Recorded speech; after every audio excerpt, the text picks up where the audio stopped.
Hey guys, tonight we're settling into one of those stories that drifts between the sacred and the scandalous, between the incense-thick halls of temples and the dim glow of oil lamps where secrets are whispered.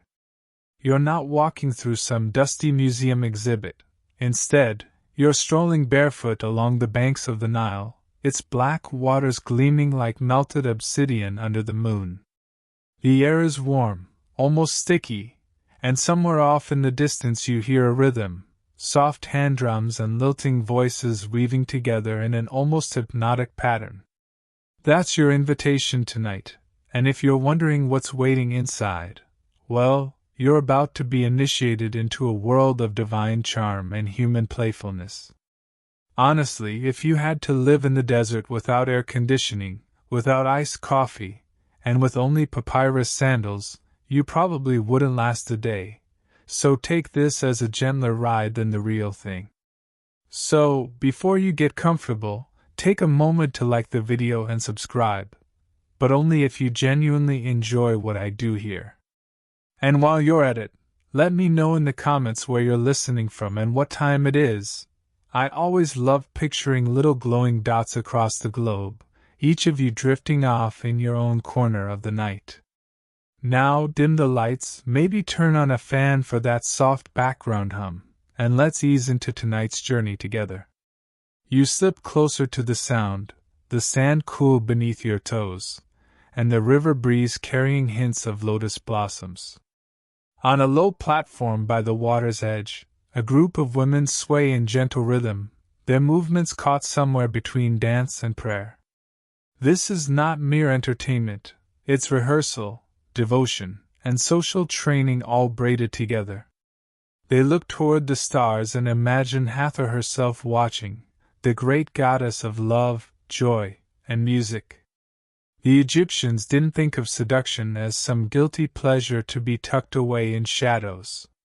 To them, charm was divine currency. The goddess Hathor embodied it. She was the golden-skinned lady of the sycamore, the mother of mothers, the cow-horned bearer of joy. And women believed that to learn her arts was to align with a cosmic force that could make marriages fruitful, communities happy, and even the afterlife welcoming. When you see the women at the Nile's edge practicing those swaying steps, you're witnessing both theology class and charm school rolled into one. And yet, like all human stories, it's complicated. Some saw Hathor as the perfect nurturing mother, others as the intoxicating temptress. Which one do you practice being? The answer, of course, depends on who's watching. The trick lay in timing, being as soft as a lotus petal when it suited, and as dazzling as gold when the moment demanded. Picture a modern dating app, but instead of swiping left, you're deciding whether to twirl your bracelet 3 times to signal interest. Somehow, both feel equally confusing. The night deepens, and the dancers let out short bursts of laughter. You realize they're not only practicing ritual steps but also exchanging tricks: how to tilt the chin, when to let the cold-darkened eyes linger. One girl whispers that Hathor herself taught these secrets by appearing in dreams. Another insists she saw a priestess draw men to her with nothing but the shake of a sistrum rattle. Historical fact? Who knows? Magical gossip? Absolutely. And, as always, historians still argue, was this theater, religion, or some early form of How to Win Hearts 101? The more you watch, the more you feel how seductive power wasn't about tricking someone. It was about harmony. The gestures and songs aimed to mirror the rhythm of the Nile, the fertility of the fields, and the cycles of the moon. Seduction wasn't just about romance. It was about keeping the world balanced. You can almost hear the crops sighing in relief as each step lands on the earth. It's not just choreography, it's cosmic maintenance, wrapped up in fluttering veils and tinkling jewelry. And yet, don't mistake this for solemnity. Between the ritual steps, someone cracks a joke, and the women laugh so hard their anklets jingle like a wind chime caught in a storm. You wonder if Hathor herself is laughing too, her cow-horn crown shaking. After all, what good is divine charm if you can't enjoy the comedy of human awkwardness?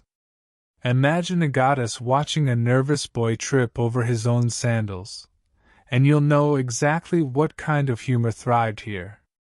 Somewhere nearby, a priest strikes a drum. The sound is low, almost like a heartbeat. It gathers the women back into rhythm, and suddenly the laughter folds into something deeper, something almost trance-like.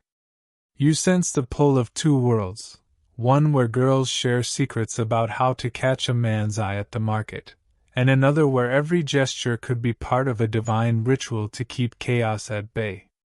That's how your night begins in ancient Egypt, a humid riverbank, the sound of laughter and drums, and women who blur the line between human mischief and sacred devotion. And as you lean closer, lulled by the rhythm, you realize that to learn seduction here is not to chase fleeting romance. It's to court the very structure of the cosmos. You're still there by the Nile, your feet buried halfway in the sand as the night presses closer, but the rhythm of the gathering shifts. The laughter softens, the hand drums still, and a hush spreads like a curtain falling across the stage. Everyone's attention turns toward a carved wooden statue, gilded with traces of gold leaf, horns curving upward, and a sun disk nestled between them. This isn't just decoration, it's Hathor herself, the Lady of Joy, the goddess who presides over every sway of the hip and every shimmering note of song. You notice how the women tilt their heads in reverence, but not in fear. There's a tenderness in the way they regard the goddess, as though they're greeting an older sister who's both mischievous and wise. Hathor wasn't some distant, untouchable deity, she was woven into their everyday lives. She ruled over the tavern as easily as the temple, over the music of flutes as readily as the cries of newborns. In fact, if you had to pick one goddess to be your best friend at a Friday night karaoke session, Hathor would win every time.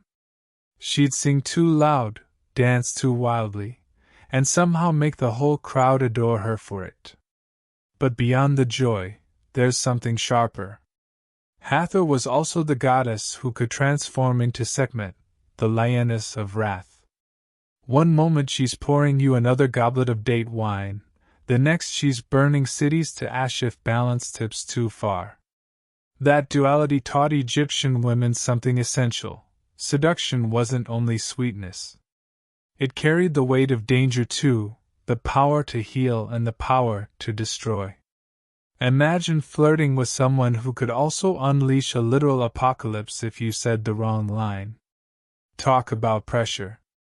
The women here didn't just admire Hathor, they studied her.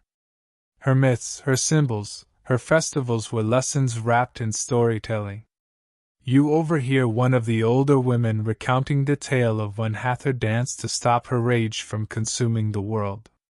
According to the story, the gods tricked her into drinking vats of red-dyed beer until her anger softened into laughter. It sounds silly at first, but beneath it, you realize there's a teaching: joy is a balm, laughter a tool of survival. Even in the face of fury, beauty and mirth can pull you back from the brink. Historians still debate, was this tale merely entertainment, or was it coded wisdom about controlling one's power? Either way, the women here repeat it like scripture, letting it shape how they carry themselves. As you watch, you see little details everywhere: small bronze mirrors, polished so brightly they double as miniature suns, amulets shaped like the sistrum, Hathor's rattle, hung around necks to jingle with each step. Each object is a reminder that beauty isn't vanity, it's devotion. To paint the eyes with black coal isn't just to attract glances, it's to protect from the evil eye. To braid scented flowers into hair isn't only to smell delightful, it's to invite Hathor's blessing. You start to think of these practices as a kind of sacred multitasking: look radiant, honor the goddess, and guard your soul, all in one motion. Modern makeup tutorials really can't compete with that level of efficiency. But here's the twist: Hathor's influence wasn't limited to women. Men sought her blessing too.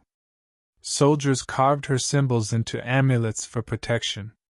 Farmers prayed to her for fertile fields.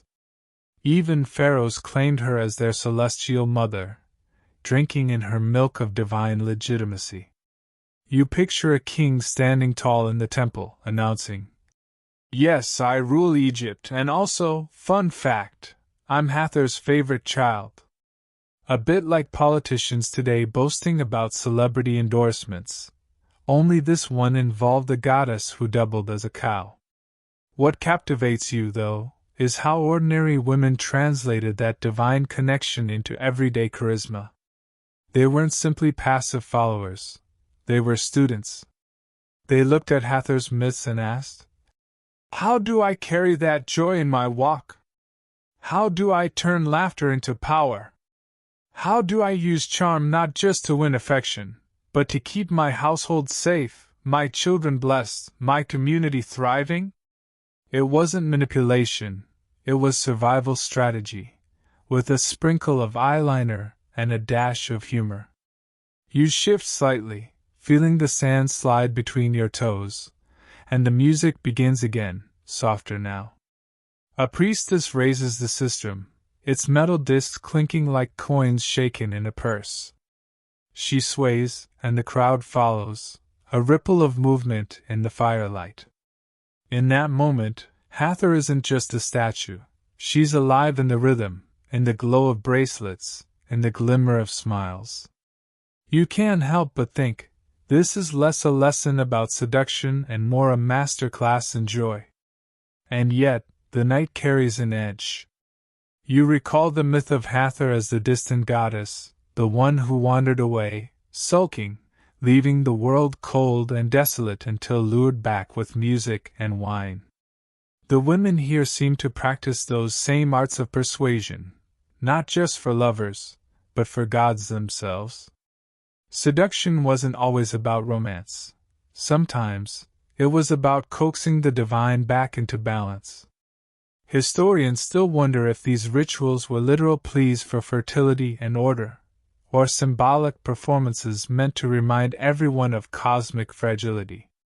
Either way, you can feel the urgency beneath the laughter. The priestess lowers the rattle, and silence falls again. You realize you've been holding your breath. Around you, the women exchange glances, eyes sparkling in the lamplight. They've been listening to the same myths, practicing the same gestures, studying the same goddess, all to absorb the art of presence. It's not about what you wear or say, it's about how you hold the room, how you walk into the marketplace and shift the air simply by being there.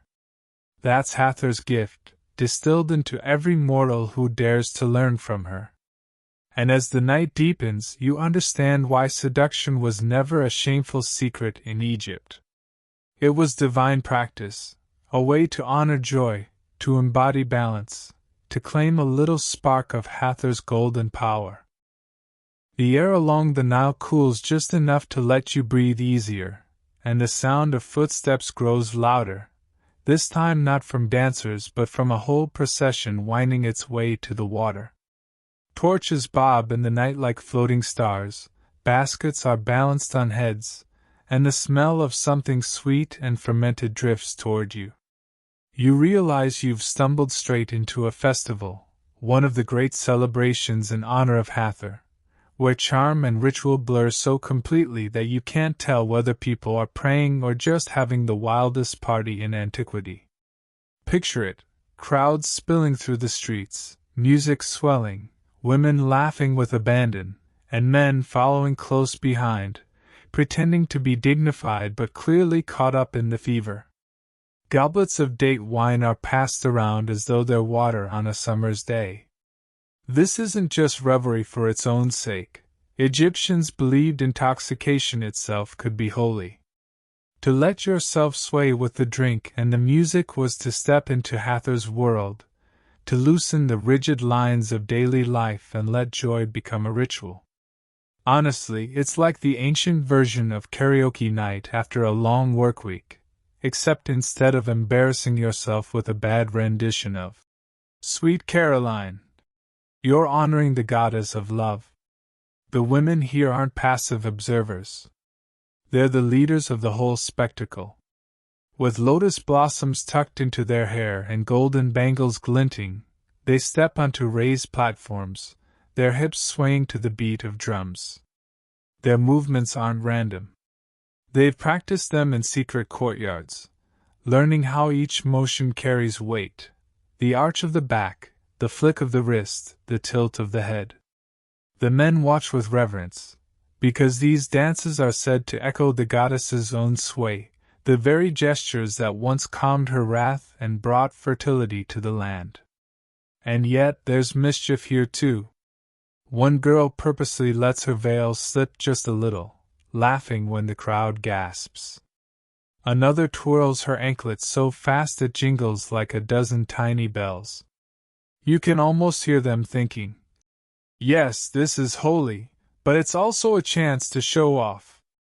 It's the exact same energy as when someone volunteers for a serious choir solo and then sneaks in a wink at the audience. You can't help but smile, because it reminds you that even under the weight of ritual, humans have always found space for play. The festival is loud, but there's history woven into every note. This is the festival of drunkenness, a commemoration of that famous myth where Hathor's wrath nearly destroyed humanity.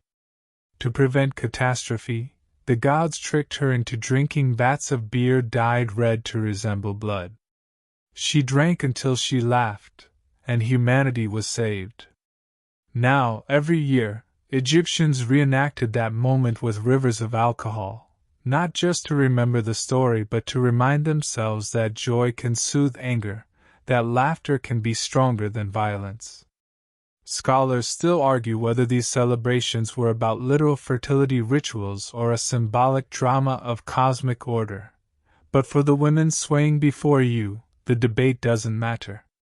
They're living the story in their bodies. You take a sip from a goblet someone hands you, sweet, thick, almost syrupy, and feel warmth spread down your throat. Around you, people begin to slip into altered states, half dancing, half praying. The drumbeat grows insistent, echoing in your chest like your own heartbeat amplified.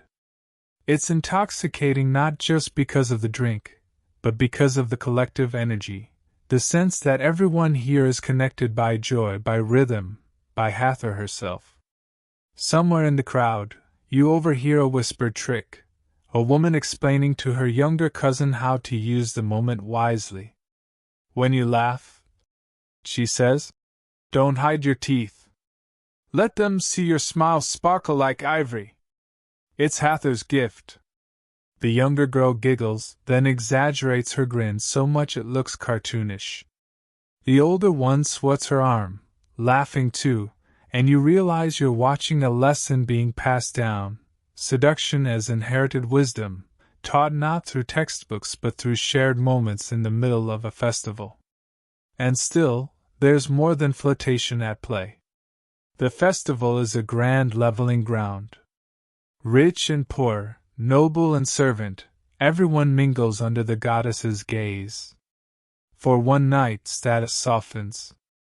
A servant girl might catch the eye of a merchant, a noblewoman might dance with a farmer. The energy of attraction flows freely, sanctioned by ritual. It's as though the goddess herself declared, "Go on, enjoy yourselves. I'll allow it." Honestly, if you've ever been to a modern music festival where strangers become best friends for a night, you already understand the vibe. What makes it uniquely Egyptian is the way every action doubles as both fun and prayer. A kiss stolen in the shadows is also an offering to Hathor. A dance step performed with flair is also an invocation of fertility. Even the hangover the next morning might be seen as a tiny sacrifice to cosmic balance. And beneath the surface of revelry, there's a quiet seriousness. The priests and priestesses keep watch, ensuring the rituals don't tip too far into chaos. For them, this isn't merely a chance for the people to unwind. It's a reminder that humanity owes its survival to Hathor's laughter. Without joy, the world could still end in a flood of wrath. The festival, with all its wine and dancing, is essentially a cosmic insurance policy. As you watch the women continue their swaying dance, you feel the layered meaning pressing in: joy as survival, laughter as weapon, seduction as sacred duty. It's messy, sure, but also profoundly human. And the night goes on, full of singing, wine, and secrets whispered under the stars, each moment echoing back to that golden goddess whose smile saved the world.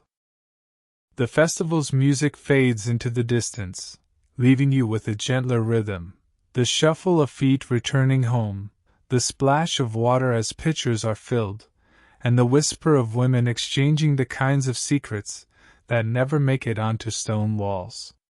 By now, the night has thinned, but in a courtyard tucked between mud brick houses, you find a quieter circle.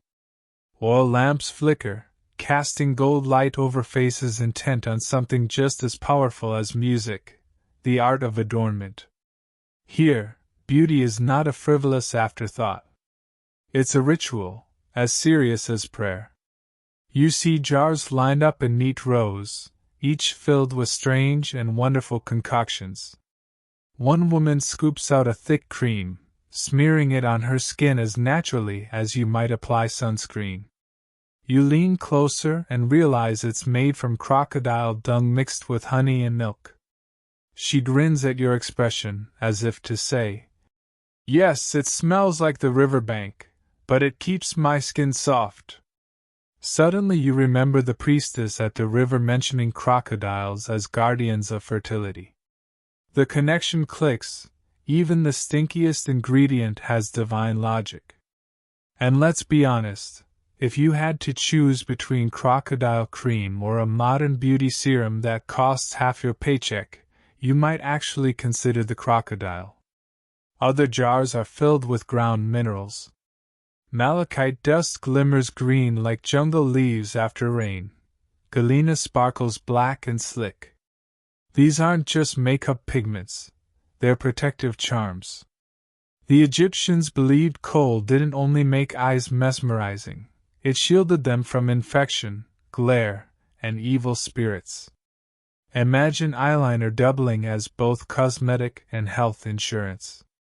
And when women drew those almond-shaped outlines around their eyes, they weren't just beautifying, they were embodying Hathor's gaze, making their own glance a miniature divine weapon. The scents in the courtyard are almost dizzying. Someone burns dried lotus petals, releasing a fragrance sweet and damp, like rain-soaked blossoms. Another crushes frankincense resin until the air fills with a spicy warmth. Perfume here is more than a lure, it's prayer in vapor form, meant to carry wishes upward with the smoke. One girl dabs oil on her neck, murmuring that Hathor will recognize her by scent alone. You almost laugh, thinking of how modern dating advice sometimes insists on picking the signature fragrance. Egyptians were already doing that thousands of years ago, except theirs came with the bonus of divine approval. As you watch, the conversation flows like the Nile itself. "If you rub henna here," one woman says, holding up her hand, "it makes men think of fertility." Another nods solemnly, tracing patterns on her palm. They speak in half-whispers, like conspirators passing down secrets too precious for papyrus. You realize this is how knowledge survives, not in scrolls or temples, but in laughter shared across generations, in older sisters correcting younger ones, in the mix of gossip and instruction that turns beauty into legacy. There's humor too, of course. One girl smears too much coal and blinks like an owl, making everyone collapse into giggles. Another accidentally spills a bit of perfume oil, and her friends tease that now every man in the neighborhood will be chasing her. Even in their sacred seriousness, there's room for clumsiness. If Hathor taught seduction, she must have also taught how to laugh at yourself when your eyeliner goes crooked. Still, the devotion is palpable. Every jar, every comb, every polished bronze mirror is a tool of alignment with the goddess. You notice that the mirrors aren't flat. Egyptian metalwork left them slightly convex, so the face looking back appears just a little different. Perhaps sharper, perhaps more radiant. Was this accidental, or was it a way of seeing oneself as Hathor might?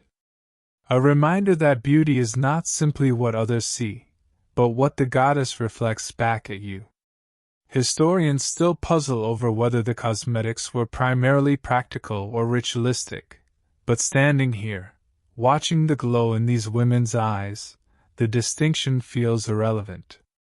You remember the wild joy of the festival, the swaying and laughing. This courtyard is quieter, more intimate, but the purpose is the same: seduction not as vanity, but as survival. To prepare oneself is to honor the goddess, to protect body and spirit, to weave beauty into daily bread. Imagine waking up every morning knowing your eyeliner is part charm, part shield, part offering. Suddenly your own morning routine feels almost lazy by comparison. The night deepens further, and the courtyard grows hushed. A mother gently braids her daughter's hair, threading beads into each section. She hums softly, a tune that sounds half lullaby, half hymn. You realize the ritual of beauty is also the ritual of care, of tenderness passed hand to hand. It's not just about seducing men or invoking gods. It's about teaching daughters that their bodies are vessels of power, worthy of reverence. Somewhere beyond the courtyard, a donkey brays, and laughter ripples again through the group. Someone jokes that even donkeys want to join Hathor's court of charm. You smile, because the balance is perfect: reverence and ridiculousness, prayer and play. That's the heart of it, isn't it? To be human is to braid those threads together, never fully serious, never fully careless. And as you sit in the golden glow of the lamps, the smell of lotus thick around you, you realize you've learned another of Hathor's lessons. Seduction doesn't begin with a glance across a crowded festival. It begins here, in the quiet work of jars and powders, in laughter that seals memory, in rituals so ordinary they become divine.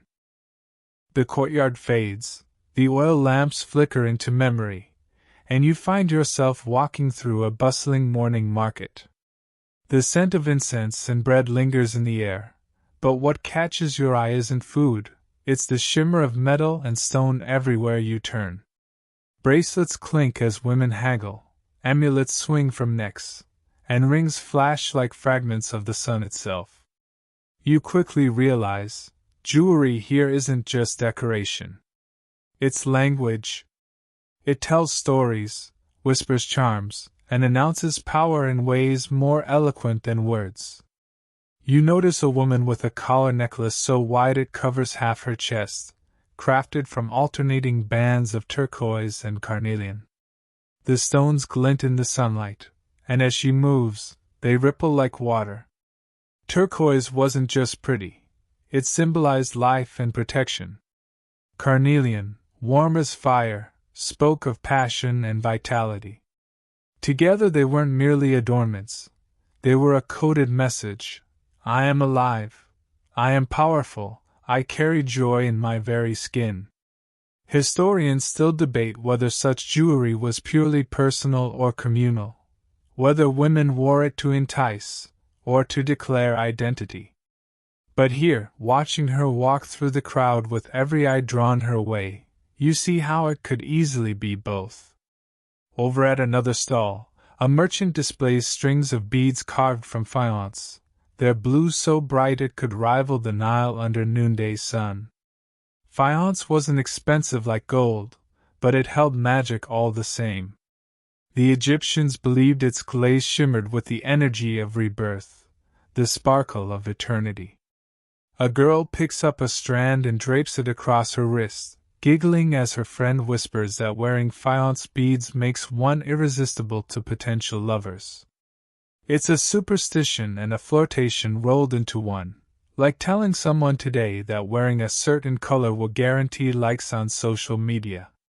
But the most mesmerizing are the eye amulets. Tiny charms painted with coal-black outlines and inlaid with stone, each one a miniature ward against envy and misfortune. A woman ties one around her ankle, the charm dangling as she walks, so every step sends it swinging like a wink. It's clever. She protects herself from the evil eye while also drawing every gaze to her graceful stride. Seduction here is layered, safety and allure at once, a reminder that even when you shine, you must guard against those who might resent it. You pause at a mirror propped against a merchant's stall. Its bronze surface reflects not just your face but the dazzling clutter of ornaments around you. You realize that each piece tells a story beyond its material. Gold doesn't just shimmer, it glows like the skin of the gods. Lapis lazuli isn't just blue, it's the color of the heavens, a fragment of sky trapped in stone. When a woman clasps a lapis amulet around her neck, she isn't only accessorizing, she's carrying the cosmos with her, making herself part of the divine order. That's more powerful than any brand name label you could dream of. As you wander deeper, the clatter of metal grows louder, armlets striking against bangles, anklets chiming in sync with footsteps. It's like a chorus of seduction, every jingle a reminder that beauty isn't silent. You imagine the marketplace alive with the soundtrack of Hathor's worship, each sparkle and chime a hymn in its own right. A priest once wrote that music pleased the gods as much as incense. Perhaps, you think, jewelry was music in another form, each gleam and clink a note in Hathor's endless symphony. There are jokes here too, naturally. A young woman slips a too heavy necklace over her head and promptly slumps forward as if her spine has surrendered. Her friends burst into laughter, teasing that she'll seduce no one if she can't even stand upright. Another girl tries on a ring too big for her finger, and it promptly falls into a basket of dates. She fishes it out with a grin, declaring that Hathor clearly wants her to be sweet today. The market hums with this mix of reverence and play, reminding you once again that seduction is not only serious, it's fun, and sometimes clumsy. Still, beneath the chatter and laughter, the sacred remains. Many women buy jewelry not for themselves but to offer to Hathor at her temple. A necklace placed on the goddess's statue, a pair of earrings left at the shrine, these gifts say, "Teach me your charm, bless me with your joy." In that sense, every trinket here is more than adornment. It's a bridge between mortal and divine, a tangible way of learning the goddess's lessons. You catch sight of one particularly striking piece, a sistrum-shaped pendant, its tiny loops ready to rattle if shaken. The sistrum was Hathor's sacred instrument, and to wear it was to carry her laughter against your heart. The woman who buys it doesn't even hesitate, pressing it to her lips before slipping it onto her necklace string. You can almost feel the confidence ripple through her as she walks away, taller, brighter, as though Hathor herself had brushed her shoulders with golden fingers. Walking back through the market, the thought lingers, jewelry here isn't passive sparkle. It's a vocabulary of desire, protection, and devotion. Each bracelet jingles with hidden meaning, each ring is a whispered prayer. And when a woman steps into the street, her body shimmering with stones and metal, she's not just dressed, she's telling a story. A story of Hathor, of the Nile, of her own place in the cosmos. And you can't help but think modern jewelry commercials could never compete with that. The market dissolves into dust and chatter behind you, and once again the Nile calls. This time you're not on its banks but floating on its slow-moving body, the water rocking beneath you like a cradle. The moonlight paints silver trails across the current, and from another boat, you hear the delicate beat of drums and the clink of anklets. It isn't a festival tonight, it's ritual. On a barge decorated with garlands of lotus flowers, women step barefoot onto reed mats. They raise their arms to the sky, then lower them in arcs so fluid it feels like they're pulling the stars down toward the water. You can see their bracelets flashing, their veils drifting in the breeze, their movements perfectly in sync with the rippling Nile. To the untrained eye, it might look like simple dancing. But to those watching, this is Hathor's choreography, played out under the open heavens. Each sway of the hip mirrors the floodwaters, each twirl echoes the spiraling eddies of the river. Egyptians believed the Nile was life itself. Its floods brought grain, its waters fed cattle, its rhythm sustained civilization. To dance on the Nile wasn't just to show beauty, it was to embody survival. Imagine ballet and irrigation manuals fused into one performance. Honestly, it makes modern water aerobics look pretty bland by comparison. The women's voices join in song, a chant that drifts across the water. The words are simple: praise to Hathor, calls for fertility, laughter woven into the syllables. But the effect is mesmerizing. You notice the men on nearby boats lowering their heads, not daring to interrupt. In this moment, the women command the river. Their movements are not merely seductive, they're authoritative, almost regal. Seduction, you realize, isn't just for catching eyes.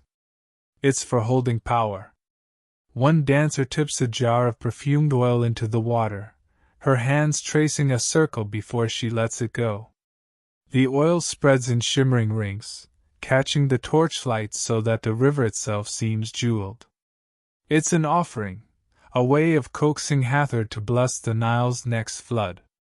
Yet, the gesture is also sensual. The way her fingers linger at the lip of the jar, the way her eyes half close as she releases it. You wonder whether the goddess taught them these motions, or whether the women discovered them naturally and later attributed them to Hathor. Historians still argue, were these rituals handed down from priests, or born in the improvisations of women themselves? Perhaps the answer is both, entwined like reeds along the river bank. The boat rocks slightly, and you catch the sound of laughter. One dancer stumbles, almost slipping into the water, and the others giggle, pulling her back by the arms. She laughs hardest of all, and the song continues without missing a beat. There's something freeing about it, the recognition that even sacred rituals make room for mistakes. You imagine Hathor herself watching, shaking her head with affectionate amusement, like a teacher who knows the missteps are part of the lesson. As the dance deepens, the sistrum rattles come out. The metallic jingling rises above the drumbeats, slicing the night air with sharp bursts of sound. Each rattle is said to frighten away malevolent spirits, to shake chaos back into its corner. But in the hands of these women, the sistrum becomes more than a weapon, it becomes flirtation. A quick flick of the wrist sends a playful note toward the men watching from shore, a kind of musical wink. You realize these performances existed in layers: defense, devotion, and delight, all packed into a single gesture. The smell of lotus intensifies as garlands loosen and drift into the water. Some dancers pluck blossoms from their hair and toss them toward the crowd. The petals land on ripples, floating like tiny boats themselves. One lands at your feet, fragrant and damp, and you pick it up without thinking. It's soft, impossibly delicate, and for a moment you feel the thrill of being chosen, whether by accident or design. That's the power of Hathor's art, to make every gesture feel like it's for you. The night grows cooler, and the chants turn slower, deeper. Torches flicker in the river breeze, and the women's movements become dreamlike. You sense that the performance is winding down, but its impression lingers, heavy and sweet. You've seen seduction as festival play, as cosmetic preparation, as jewelry's shimmer, and now as dance that holds the Nile itself in its rhythm. And somewhere inside, you realize the lesson is repeating itself. Seduction in Egypt wasn't shallow. It wasn't separate from religion or survival. It was woven into the river, into the crops, into the heartbeat of the people. When women swayed on boats under the moonlight, they weren't just enticing glances. They were ensuring the world kept moving forward. As the last notes fade, the dancers sit on the edge of the boat, dangling their feet into the water, laughing softly as though the goddess herself had joined them for a midnight rest. And you're left with the image of anklets shining over the Nile, tiny stars hovering just above the waterline. The river drifts back into silence, but your ears still buzz with the memory of anklets and laughter. And then, faintly at first, another sound emerges, a different kind of rhythm. It's not the slap of water against a boat, but the plucked strings of a harp, the hollow thump of a drum, and the breathy sigh of a flute. You turn toward the shore, where a group has gathered beneath palm trees, and realize you're about to witness another of Hathor's lessons. This one isn't in dancing hips or shimmering jewelry. Tonight it's in music. The harpist sits cross-legged, her instrument taller than she is. She runs her fingers across its strings, and the air shivers like a veil being lifted. Around her, others pick up their instruments, a hand drum beaten in steady, heartbeat rhythm, a double pipe flute that sends two notes spiraling together like entwined lovers, and rattles that shake with metallic laughter. You can feel the music before you even hear it fully. It hums in your bones, pulling your shoulders loose, nudging your body into swaying before your mind can object. Egyptians believed music wasn't just pleasant background noise. It was a tool of magic. A single note could soothe a god's anger, charm a lover, or call fertility to the fields. That's why Hathor was always depicted with instruments in her hands. To follow her was to learn not just how to move but how to create sound that lingered in hearts. You imagine a modern playlist promising seduction vibes, and you have to laugh. These people invented that genre before playlists were even a thing. One woman picks up a sistrum and begins to shake it, not randomly, but with subtle patterns. The jingle rises and falls, mimicking the call of birds. You realize she's not only playing for the crowd, she's calling Hathor herself. The goddess, they believed, loved the sound of rattles so much she couldn't resist appearing when they rang. What better way to practice seduction than to attract even the divine? Historians still argue whether this was literal belief or symbolic ritual, but for the women here, the distinction doesn't matter. Every shimmer of sound is an invitation to joy. The performance shifts into something playful. The harpist plucks a quick, teasing melody, and another woman answers with a burst of flute notes. The crowd laughs, recognizing the dialogue, music as conversation, flirtation in sound. You think of modern couples bantering back and forth, and it's exactly that energy. I tease, you reply, we both smile, and suddenly the whole world feels lighter. Even mistakes are part of the charm. A drummer misses a beat, and the others grin, adjusting their rhythms to cover for her. Instead of embarrassment, it becomes a joke, folded neatly into the performance. Someone calls out, "Hathor made her laugh too much," and the crowd roars. You realize that perfection isn't the point here. The goddess doesn't demand flawless technique.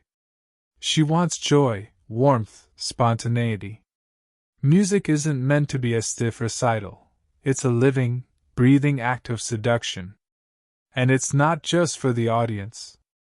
The women playing clearly feel the magic themselves. One sways with her eyes closed, lost in the sound, her lips curved in a secret smile. Another taps her foot so vigorously her anklets jingle louder than her drum. You can tell they're not just entertaining, they're transforming themselves, letting the music carry them into Hathor's embrace. For them, seduction isn't only outward, it's inward too. To charm others, you must first let yourself be charmed.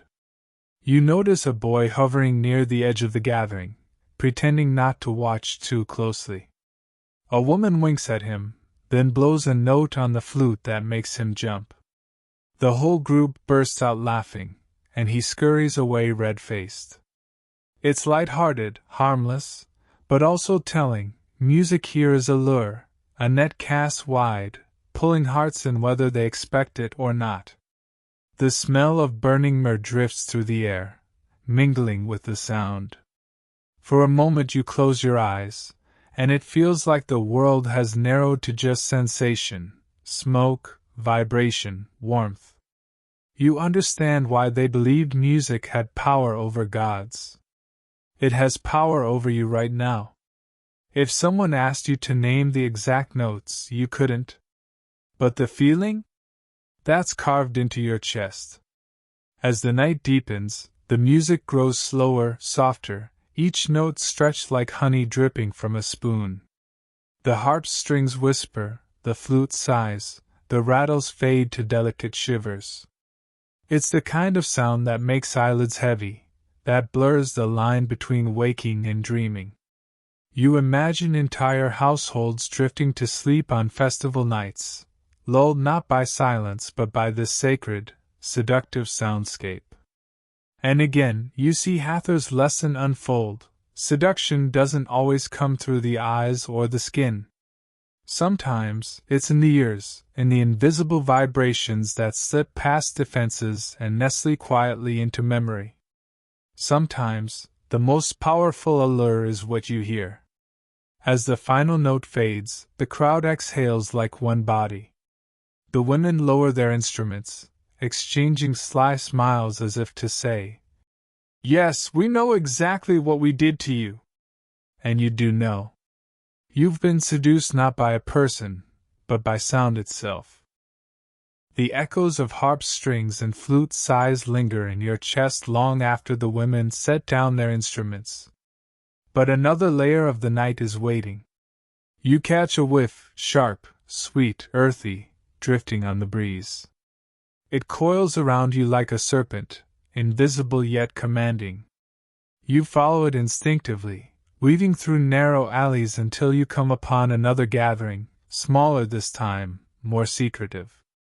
Clay burners glow red, smoke curling upward, and women lean in close over tiny jars and bundles wrapped in linen. You've stepped into Hathor's most invisible art, the seduction of scent. The air here is thick with perfume. Not the light spritz of a modern bottle, but clouds of resin and oil, sticky and overwhelming. A priestess pinches a lump of frankincense, dropping it onto the coals, and the smoke rises sweet and spicy, cutting into your lungs. Another grinds myrrh with a stone pestle, releasing a darker, almost bitter fragrance that clings to the back of your throat.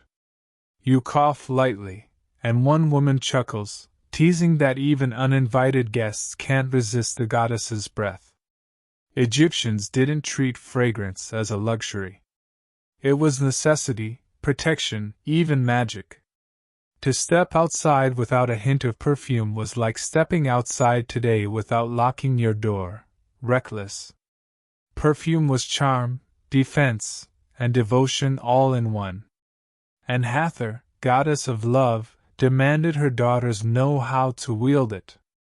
A girl dips her finger into a tiny alabaster jar and touches oil to her temples. The scent of blue lotus blooms instantly, lush, watery, almost intoxicating.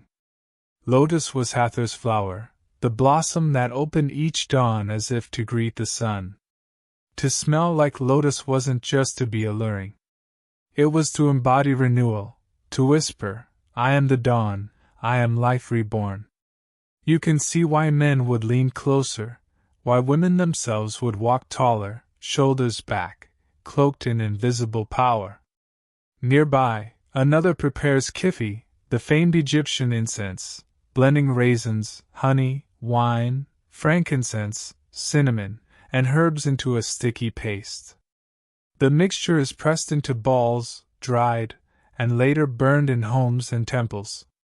When lit, it smells warm, almost edible, a scent that soothes the nerves and stirs the heart. Scholars still argue whether kifi was medicine, perfume, or sacred offering. Standing here, with its sweetness tugging at your mind like a lullaby, you suspect it was all three. There's playfulness, too, in this invisible art. One woman leans toward another, whispering that too much perfume will send suitors running like frightened donkeys. The other laughs, sprinkling an extra drop on her wrists in defiance, declaring that she wants to be chased. The group erupts into giggles, the smoke swirling around them like a conspirator in their mischief.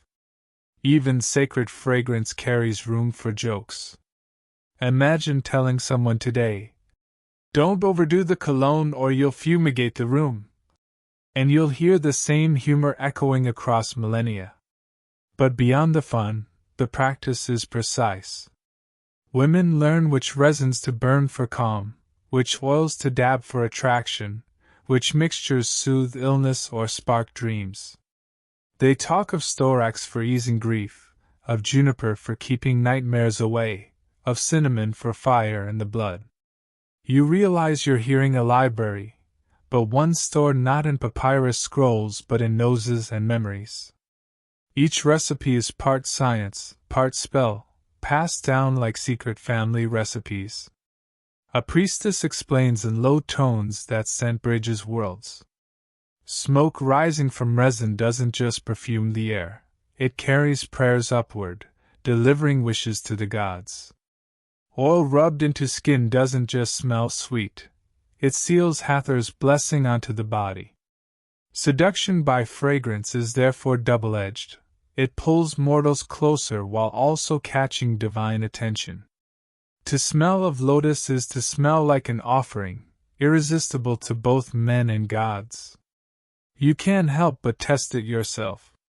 Someone presses a vial into your hand, urging you to dab it on your wrist. The scent bursts forward, sharp pine at first, then warm resin, then a honeyed undertone that lingers. It's dizzying, almost like drinking wine without swallowing a drop. Suddenly the world feels softer, the women's laughter brighter, the lamplight golden instead of yellow. You understand then, perfume here doesn't just change how others perceive you. It changes how you perceive yourself. As the night deepens, the smoke grows thicker, curling in ghostly patterns. One woman leans back, eyes half closed, murmuring that Hathor is near. Another giggles that the goddess must be sneezing from all this incense. Both statements sound true in their own way. You smile, because once again you see the balance, serious devotion and irreverent humor, perfectly intertwined. And as you stand there, breathing in frankincense, lotus, myrrh, cinnamon, you realize you've stumbled into a maze without walls.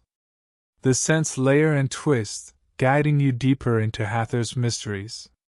Seduction, you now know, isn't always about what is seen. Sometimes it's about what drifts unseen through the air, tugging at memory and desire, invisible yet irresistible. By the time the burners die down and the women pack away their jars, your clothes are saturated with perfume. You'll carry it with you long after the night ends, a reminder that in Egypt, even the air was an accomplice in Hathor's lessons.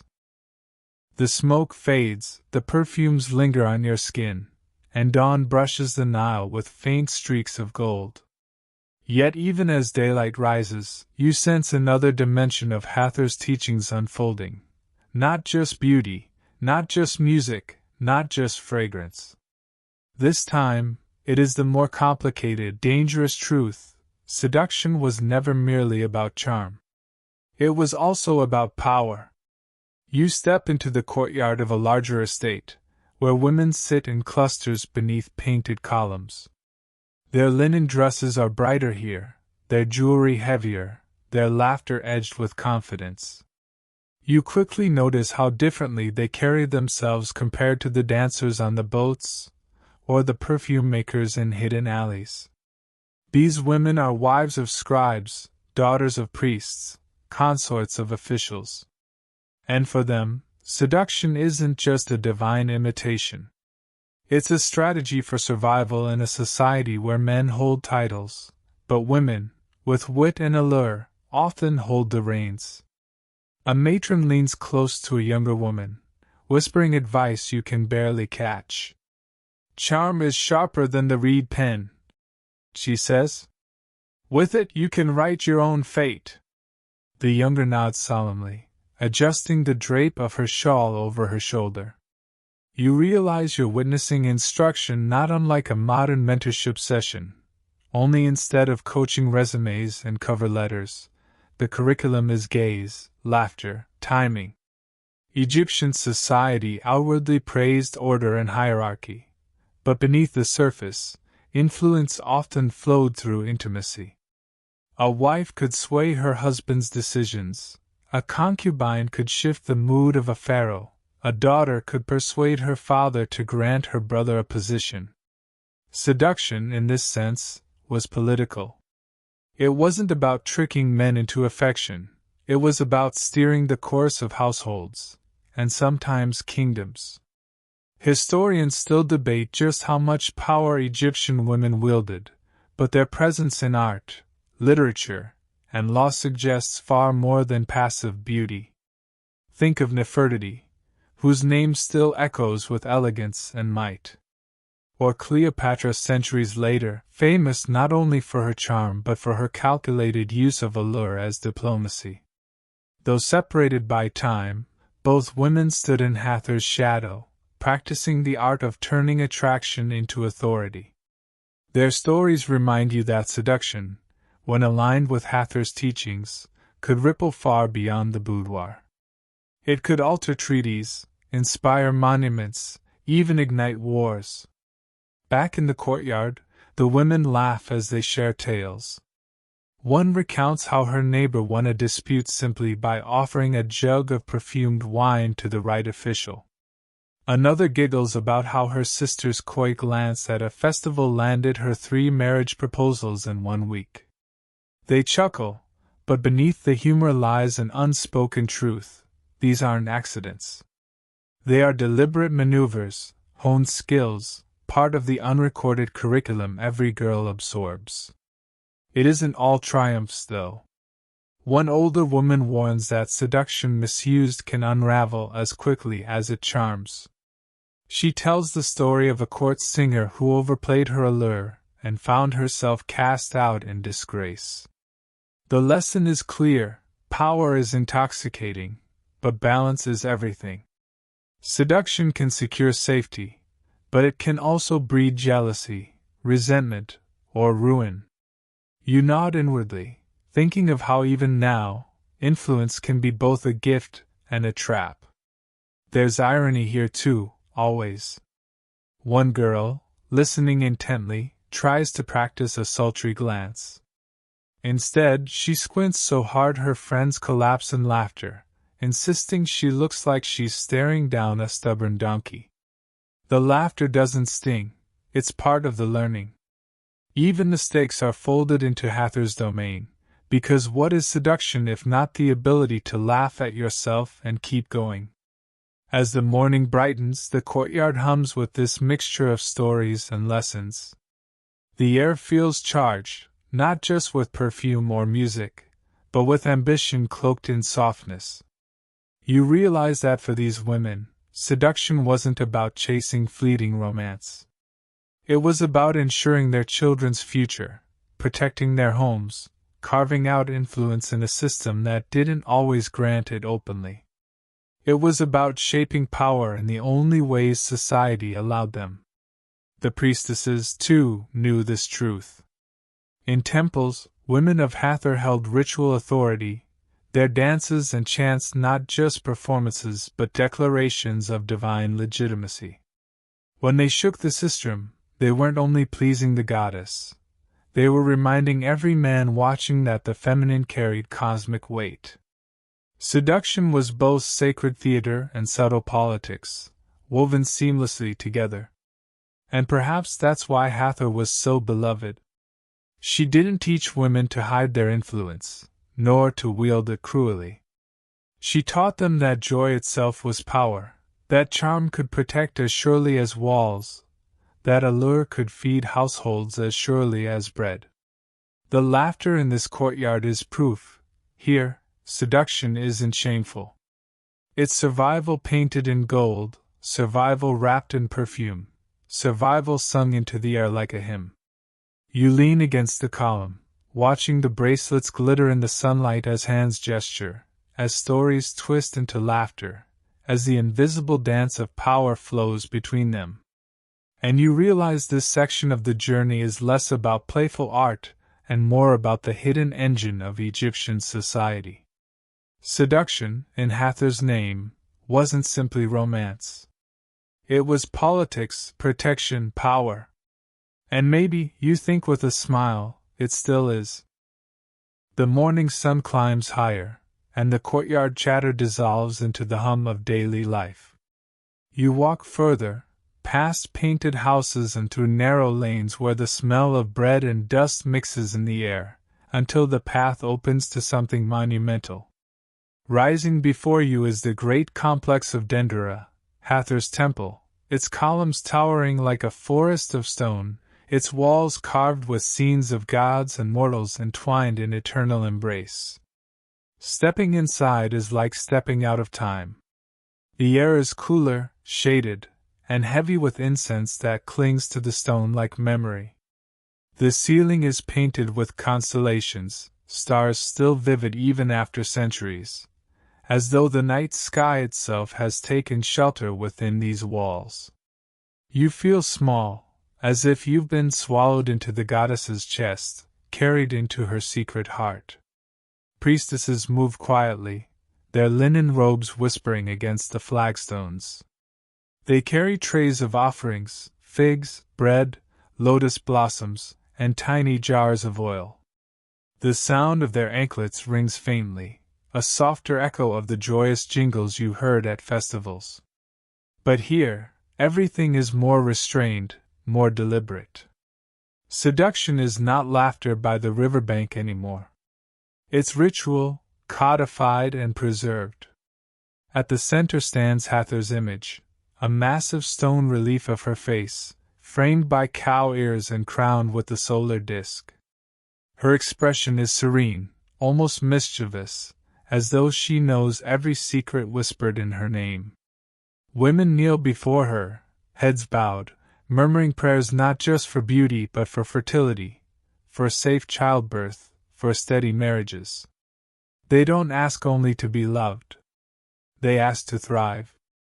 You notice inscriptions along the walls, hymns carved in hieroglyphs that praise Hathor as Mistress of Music, Lady of Drunkenness, Mother of Mothers.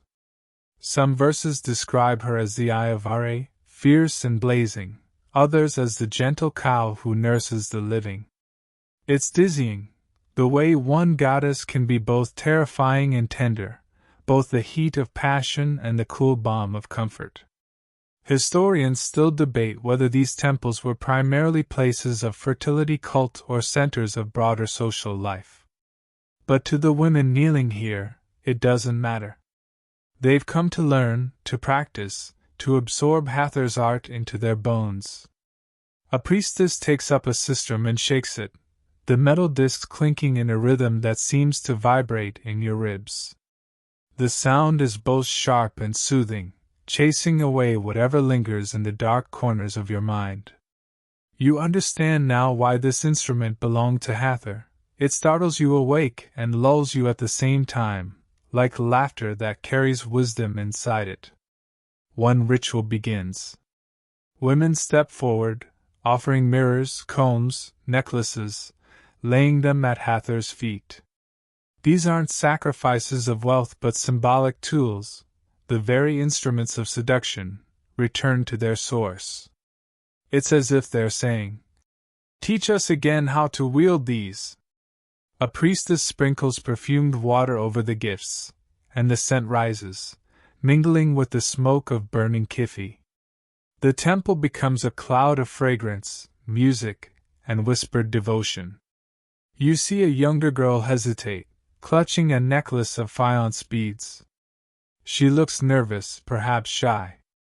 A priestess guides her hand, placing the beads on the altar. The girl smiles then, shy still but glowing. The lesson is subtle but clear. Even the humblest ornament is sacred when given with intention. Seduction isn't measured by gold or lapis. It's measured by spirit, by willingness to step into Hathor's light. And though everything feels serious, the goddess's humor peeks through. A breeze sneaks in from the temple door, and one of the offerings, a feather-light lotus bloom, rolls across the floor. The women giggle as it bounces against their ankles, and one whispers that Hathor is playing with them. The laughter spreads, soft but irresistible. Even in solemn rituals, joy insists on being heard. As the rites continue, you feel the energy shift. The temple hums, not with drunken revelry this time, but with calm assurance. This is where seduction becomes theology, where gestures and perfumes are preserved as sacred knowledge. The priestesses embody the goddess, teaching by example how to blend grace, joy, and mystery. You think back to the festival, the market, the perfumes by lamplight. All of those lessons converge here. The temple is both archive and classroom, a place where seduction is raised from practical art to divine calling. Every laugh outside, every glance across a courtyard, every jar of perfume, all of it finds its echo in these walls. And as you leave the temple, blinking against the sunlight, you feel the weight of Hathor's face carved into stone still watching you. Mischievous, tender, wise. A reminder that learning her arts is never just about desire. It's about aligning with the rhythms of the universe, carrying balance into daily life, carrying power with joy. The temple doors close behind you with a low groan, the scent of incense still clinging to your hair and skin. Outside, the sun blazes, but your mind lingers on the cool shadows and murmured prayers. You wander through winding streets, the chatter of vendors fading, until the city seems quieter, softer. And then you hear a voice, not singing, not laughing, but whispering low in the still air. You realize you've arrived at yet another facet of Hathor's domain, the realm of dreams and prophecy. In a small chamber attached to the side of another shrine, mats are laid out in neat rows. Women lie upon them, eyes closed, their breaths slow and even. A priestess moves among them, sprinkling drops of perfumed water on their foreheads, murmuring words meant to coax sleep. This is not mere rest. It's incubation, a sacred practice where dreams are invited, courted, and interpreted as messages from the gods. To dream here is to enter Hathor's private classroom. You watch one woman stir, her lips moving silently. When she wakes, she whispers her vision to the priestess, a bird perched on her arm, its wings bright with blue. The priestess nods knowingly, explaining that such a vision means fertility, joy, and a lover's devotion. The woman smiles, shy but radiant, clutching her chest as though the dream itself has already reshaped her heart. Historians still argue about the meaning of these dream rituals. Were they literal communications from Hathor, or guided trances shaped by suggestion and incense? But for the women stretched out on mats, the debate doesn't matter. What matters is the assurance that their desires, marriage, children, safety, have been noticed by the goddess. To dream under Hathor's gaze is to feel chosen, protected, seductively seen. The room is quiet except for the occasional shuffle, the sigh of a sleeper turning over, the faint crackle of incense coals. The air is thick with blue lotus fragrance, designed to lull the mind into deeper visions. You take in the sweetness of it, and feel yourself swaying slightly, half dreaming though your eyes remain open. For a moment you think you hear laughter, soft, melodic, like bells ringing far away. You're not sure if it's real or imagined. Perhaps that's the point. The priestess gathers the group afterward and tells stories of Hathor's own appearances in dreams. Some say she would come as a golden cow, her eyes radiant, licking the forehead of the dreamer to bless them. Others insist she appeared as a woman, radiant with jewelry, whispering secrets of love into a sleeper's ear. One tale even describes Hathor arriving as a beam of sunlight, slipping into the dreamer's chest to leave warmth behind. You notice how the women listen intently, some nodding as though recalling such visits themselves. And of course, there's humor here too. One young girl declares that Hathor came to her in a dream and told her she would marry the most handsome man in Egypt. Her sister scoffs, teasing that Hathor must have been joking, because she clearly meant the neighbor's donkey. The whole room bursts into laughter, and even the priestess hides a smile. It's a reminder that dreams can be playful as well as profound. The goddess's messages are not always heavy-handed, they can be mischievous nudges too. Later, the priestess interprets another dream. A woman saw herself standing by the river, dropping pearls into the water. The priestess explains this means letting go of old love to make way for new. The woman gasps, blushing, and the others exchange sly looks. Gossip stirs, but gently, like ripples across the Nile. Here, prophecy is not only personal, it's social. Each vision becomes part of the community's story, shaping conversations, weaving futures. You realize that for Egyptian women, seduction wasn't confined to waking hours. It continued in sleep, in whispers of the subconscious, in the hope that Hathor herself might slip into dreams and leave behind guidance. Seduction was cosmic, unending, a cycle that spanned night and day. As the women roll up their mats and file out, you catch one last look at the chamber. The air is still smoky, the mats warm where bodies rested, the scent of lotus heavy and lingering. You can almost hear the faint echo of laughter, as though Hathor herself remains, unseen, chuckling at the fragile, beautiful messiness of human longing. You step back into the sunlight, blinking, your head still fogged with half-dreams. And you understand, seduction is not just in the gesture of a hand or the sway of a hip. It's in the invisible spaces too, in dreams, in whispers, in the mysteries that come when you close your eyes and let yourself be carried by the goddess. The heat of the afternoon settles over the streets, but the city doesn't sleep.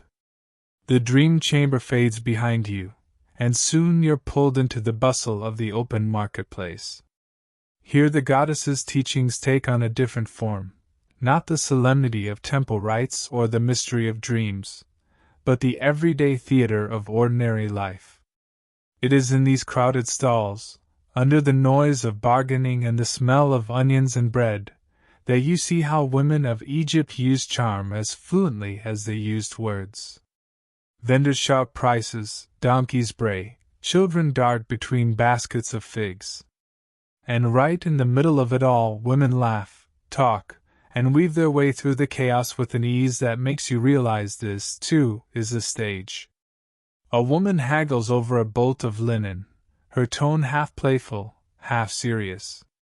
She tilts her head, narrows her eyes just enough to suggest mischief, then bursts into laughter that makes the merchant blush. Before long, she walks away with twice the fabric for half the price. You can almost hear Hathor clapping from the heavens, charm deployed as economic strategy. Another woman carries a basket of pomegranates on her hip. When a man compliments the fruit, she smiles slyly and says, "The pomegranates are sweet, but my laughter is sweeter." The crowd chuckles, the man stammers, and you notice she's sold out of her fruit within minutes. Was it salesmanship or seduction? Both, of course. In a place where survival depended on barter and exchange, allure became just another currency, as practical as copper coins. And it isn't only about transactions. You watch a group of women gathered at a bread stall, teasing one another, their laughter ringing above the noise. They joke about husbands who can't tell cumin from coriander, about neighbors who try to brag and end up looking foolish. One girl imitates a scribe so pompously that the whole group collapses and giggles, clutching their sides.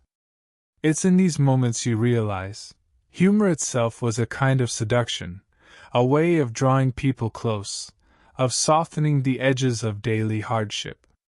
The marketplace is filled with music and fragrance, but nothing is more magnetic than laughter. There are subtler gestures, too. A woman adjusting her necklace so the amulet catches the sunlight just as a potential suitor passes. Another smoothing her linen dress, letting the fabric whisper as she walks. These small acts are deliberate, rehearsed yet natural. You remember the courtyards where such lessons were practiced, the whispered advice about smiles and glances. Here, in the dust and noise of the bazaar, you see the classroom's lessons come alive. And of course, not every attempt succeeds. One young woman tries out her most serious, mysterious glance on a fishmonger. Unfortunately, the fishmonger chooses that exact moment to drop a particularly slippery catch, which flops at her feet. The mysterious glance dissolves into shrieks, and the whole stall bursts into uncontrollable laughter. Even the fish seems to laugh, flapping indignantly. And yet, far from ruining the moment, the scene only makes the young woman more endearing. That's Hathor's trick again. Charm thrives in imperfection. Some historians wonder whether Egyptian women consciously wielded seduction daily or if it was simply woven into the culture so deeply it became second nature. But standing here, watching how a smile changes the price of grain, how a joke draws a circle of friends, how a glance secures a promise, you know the truth is both. They didn't separate charm from survival. They folded it into every exchange, every interaction, until it became as natural as breathing. Even children learn the game early. You see a little girl, no older than 7, batting her eyes at an older boy selling dates. He laughs, gives her an extra handful, and she scurries back to her mother, triumphant. The mother shakes her head, amused, but doesn't scold. Why would she? The child has just learned her first lesson in Hathor's endless syllabus. The market thrums with all of this: bargaining, laughter, flirtation, mistakes turned to humor, victories sweetened by perfume and smiles. And you realize that seduction, as taught by Hathor, isn't locked away in temples or reserved for festivals. It breathes in the chatter of women bartering for onions, in the jokes exchanged over bread, in the playful banter that keeps fatigue at bay. It's not only divine theater, it's the hum of ordinary days, the heartbeat of the streets. As you step away, weaving between donkeys and baskets of figs, you can still hear the laughter trailing after you. It follows like a perfume, invisible yet undeniable, a reminder that seduction was never something extraordinary in Egypt. It was woven into the ordinary, as common as sunlight, as constant as the Nile's flow. And somewhere above, you imagine Hathor smiling, not from a lofty temple mural this time, but from the middle of the market itself, disguised in laughter, in mischief, in the playful wink of a woman haggling over onions. The marketplace fades behind you, its laughter and bargaining dissolving into the heat shimmer rising from the streets. You wander toward the docks where ships from far-off lands tie their ropes and unload their treasures: timber from Lebanon, silver from Anatolia, olive oil from Greece. And with those goods come travelers, wide-eyed and curious, scribes and merchants who have never seen a city like this before. You can spot them instantly, their tunics cut differently, their sandals a little clumsier on the dust, their expressions part awe, part confusion. Tonight you'll see Egypt through their startled eyes. A group of Greek visitors stands near a temple courtyard, whispering among themselves as they watch women perform a dance in honor of Hathor. You catch a few muttered words. Exotic, wild, unlike anything in Athens. Their voices are hushed, yet their eyes are wide, as though they're watching not people but enchantments in motion.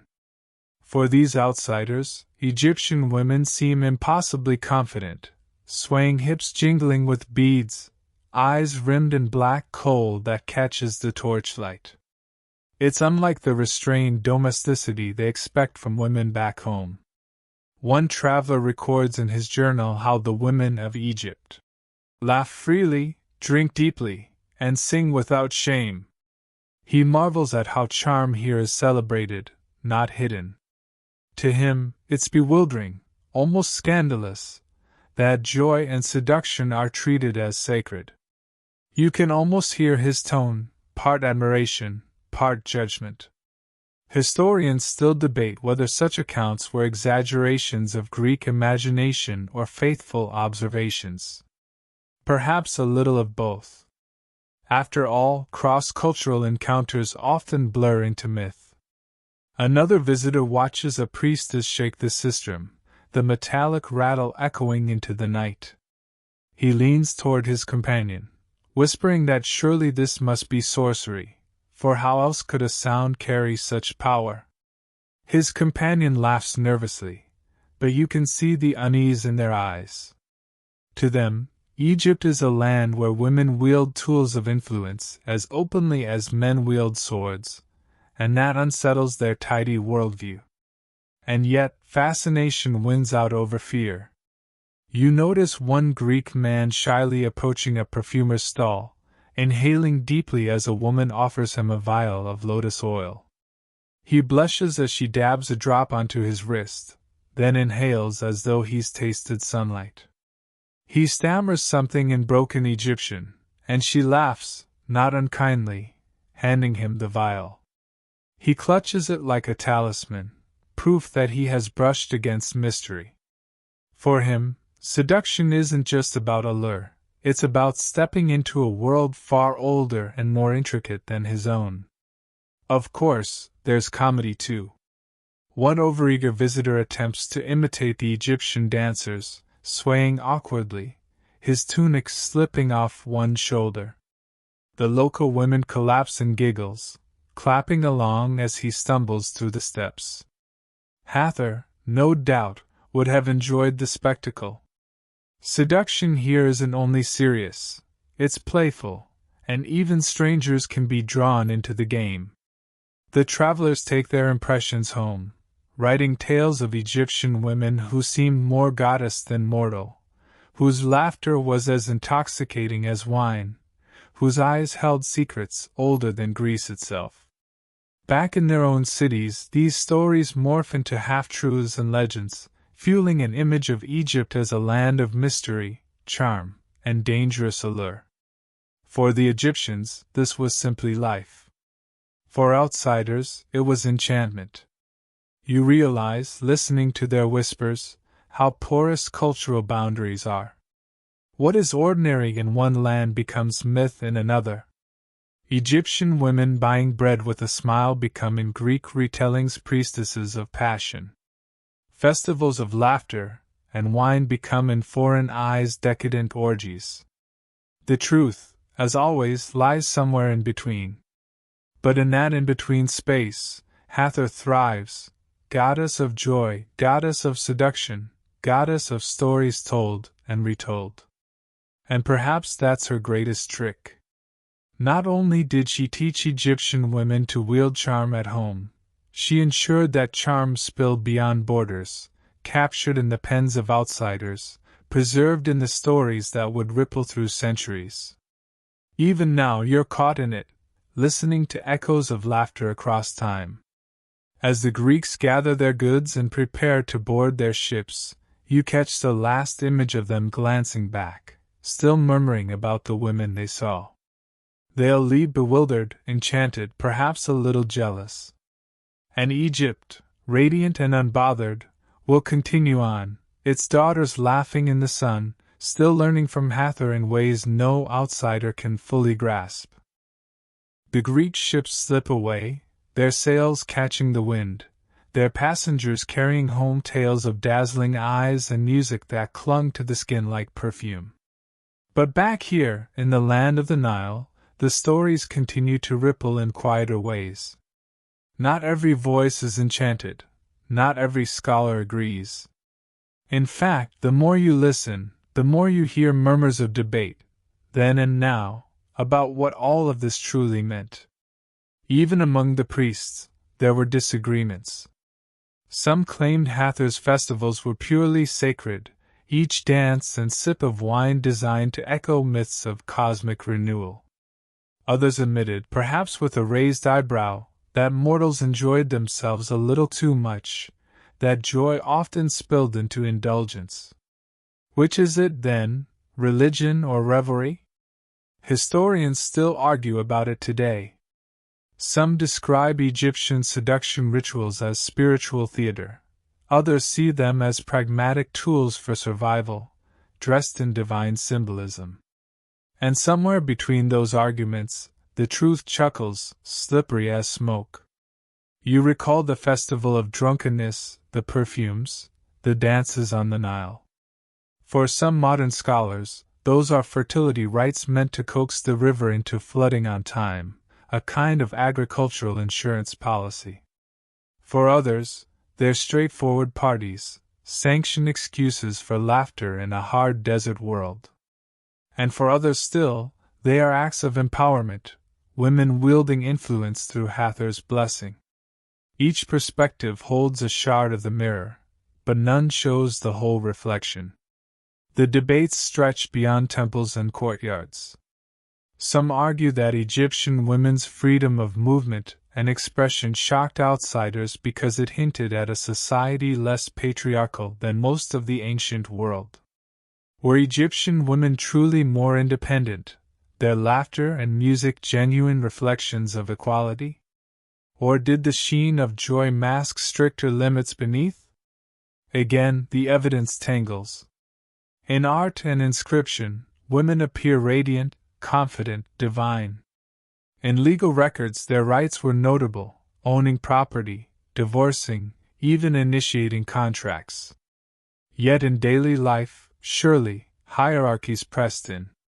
Seduction, then, might have been both an outlet of agency and a performance of survival. And you notice something curious. The women themselves don't seem worried by such debates. They laugh, dance, grind perfume, tilt mirrors toward the sun. The arguments belong to scribes and scholars, not to them. Perhaps that's the greatest irony. While historians stack scrolls in dusty rooms trying to decide if seduction was sacred or profane, the women simply live it, carrying Hathor's lessons in their bracelets and smiles. There's humor even in the debates. Imagine a circle of scholars, one insisting that the use of crocodile dung in beauty creams was a symbolic invocation of fertility, another rolling his eyes and saying, "No, it was just what they had lying around." Meanwhile, the women in the market smear it on, giggling at both explanations, more concerned with smooth skin than academic categories. Hathor must laugh loudest of all at this, watching mortals dissect joy as though it were a corpse on a table. The truth, you suspect, is deliberately elusive. Hathor's very nature is dual, joyful yet fierce, maternal yet seductive. Why would her teachings ever collapse into neat categories? Seduction as devotion, seduction as survival, seduction as politics. They are all true, and none fully capture the whole. That's the point. The goddess thrives in the gray spaces, in the shimmer that refuses to settle into one meaning. You lean back against a column, hearing echoes of chants from the temple, giggles from the market, whispers from dream chambers. They blur together, impossible to sort cleanly.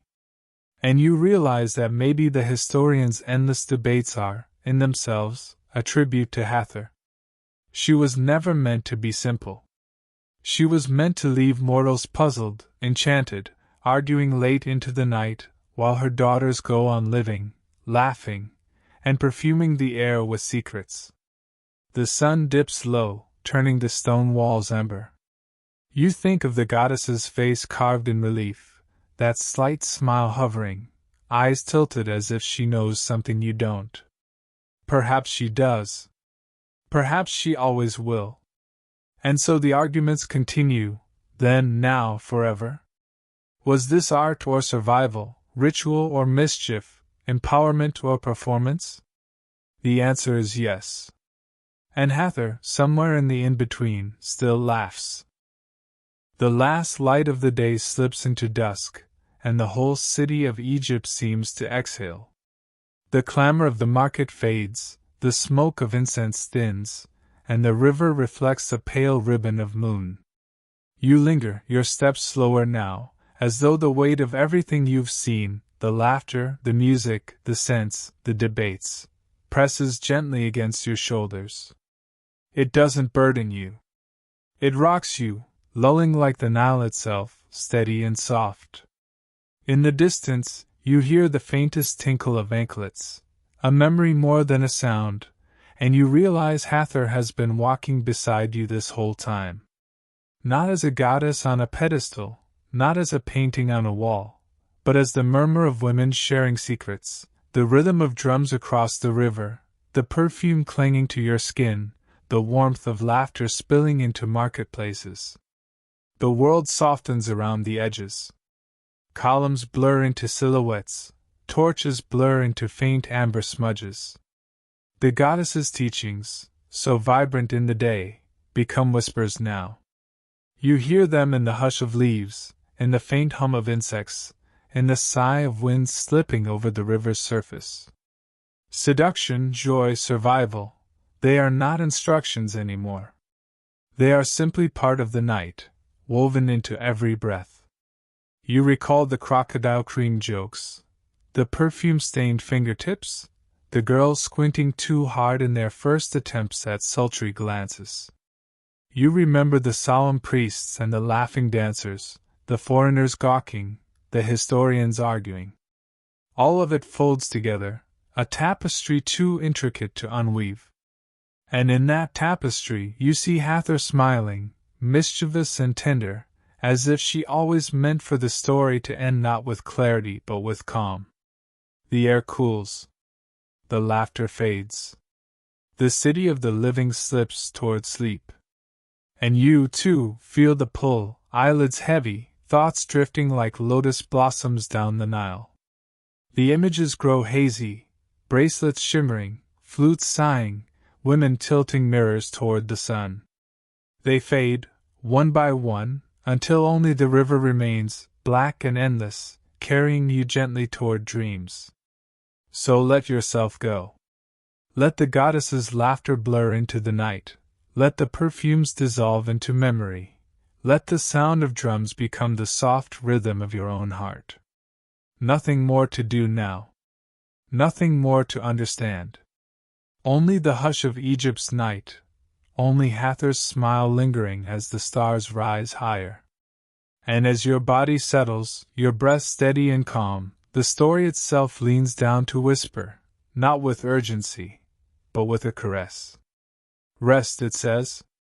Rest, and let the charm of the old world guard you like an amulet, shimmering unseen. End of script. Sweet dreams.